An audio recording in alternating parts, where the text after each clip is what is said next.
you doing? I'm Dave, that's Glenn, we're the NC Beer Guys, and this is the NC Beer Buzz. Today we're in Aberdeen at the Railhouse Brewery to talk to Brian and Mike about how their brewery's going in this little bit out of the way place, but well worth the ride to get to, brewery. So we appreciate you guys having us in today. Again, for our viewers, this is Mike and Brian, so you can differentiate. Brian, why don't you start off by telling us a little bit about Railhouse and how you came to be and what's going on down here? Well, Railhouse Brewery was founded by Mike and myself. We founded the organization December 1st, 2010. It's officially when we opened. We're located in Aberdeen, North Carolina, Moore County. We're Moore County's only brewery. Both of us are ex-military. I'm U.S. Navy, Mike is U.S. Army.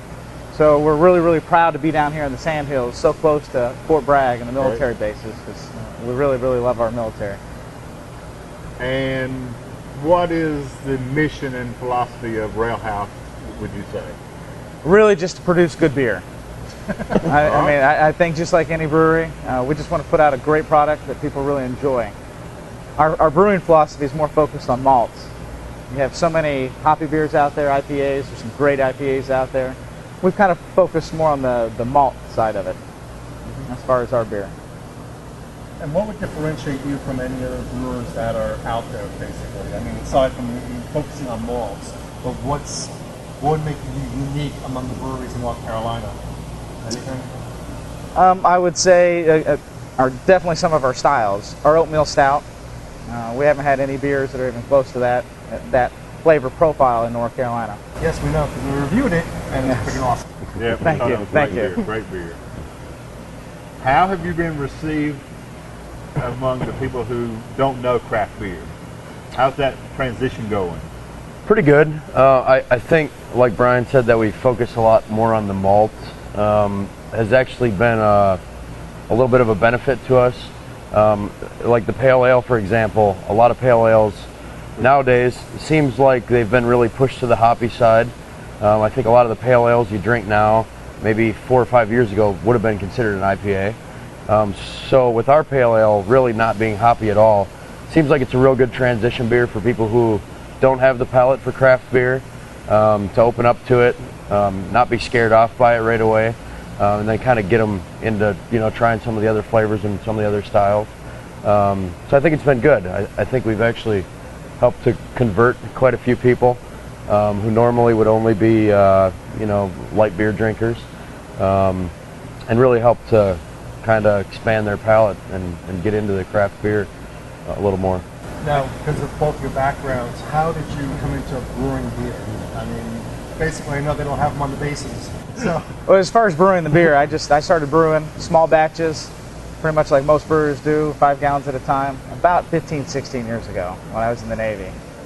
I just really fell in love with it. I had a little bit of a chemistry background, loved cooking already, so it was just kind of a natural niche for me. Continued to brew, and I always wanted to own a business. So, as they say, do what you love. Like the best of both, makes it work better. Yep. And then Mike and I worked together, got to know each other real well. He was exceptional at marketing and sales, and I had the brewery and operations experience. So right. We just kind of came together and took a leap. And other than coming down to Aberdeen, just south of Southern Pines, for those of you who don't know your geography, and again, he said the only brewery down here. Other than coming to the brewery here, where can people find your beer now? Actually, distribution has picked up quite a bit in the last 4 to 5 months. We have a distributor up in Raleigh that's doing Raleigh, Durham, Chapel Hill for us. We kind of rolled out first with just the oatmeal stout. Now just in the last couple of weeks, we've gone to distributing all of our styles of beer. Fayetteville, we've got a distributor in Fayetteville that takes care of us. But South Carolina has been a fantastic market for us. We started getting into South Carolina maybe about 3 months ago, and I would say conservatively we've probably got between Charleston, Greenville, and Columbia, we've probably got about 40 taps in South Carolina now, and they're just rolling in every day. I mean, it's the craft beer market in South Carolina has really grown up a lot in the last 2 years. It's not quite to where North Carolina is yet, but they really have an appetite for craft beer and local beer, and there aren't nearly as many microbreweries in South Carolina as there are in North Carolina, so definitely hungry for new beers down there, and it's been a real good market for us. Right. Are you looking to, go for the Charlotte, Asheville markets eventually, or within the year, or? Actually, Charlotte.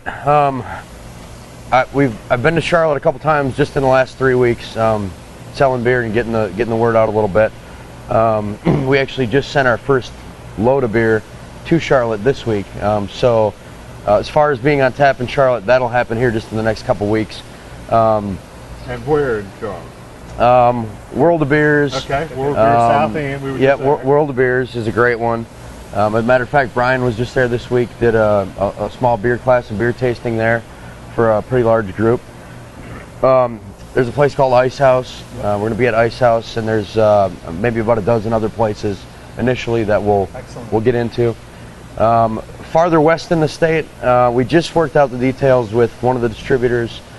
We actually are on tap at a great little place called Sixpence in Blowing Rock, just not far from Boone.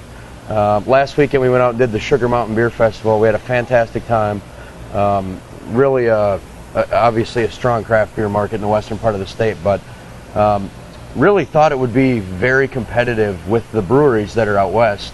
But they just are so welcoming out there to all North Carolina beers, and they'll make room for you, and it's a great market there, and we're excited to be out there too. That's one of the things we always try to ask people who are doing the brewery business, and brewers and head brewers.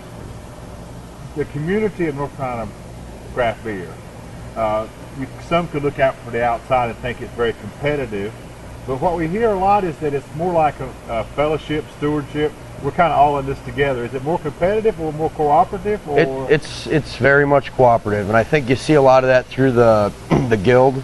For example, I know you guys have done some reviews at Natty Greens, and they're a great North Carolina brewery. We had a great big charity event we were doing, and we were a little short on kegs for that. We needed to produce about 100 extra kegs than normal, and I mean they helped us out. They had some extra kegs. We were able to borrow the kegs. If you're ever short on a bag of grain for a batch, you just overlooked it, you can call somebody up, and they're pretty good about helping you out, and one hand washes the other. But we're definitely it's kind of a brotherhood, and you're definitely part of a family.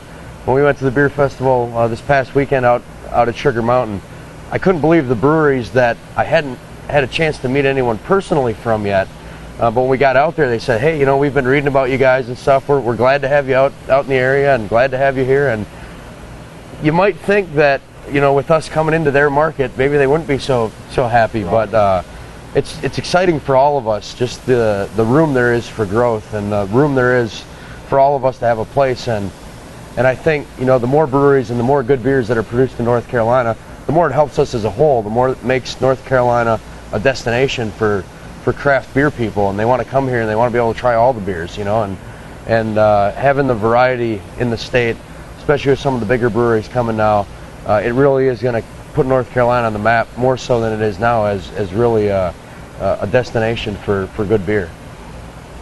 In the end, we all have the common goal of we all want to convert beer drinkers to craft beer drinkers.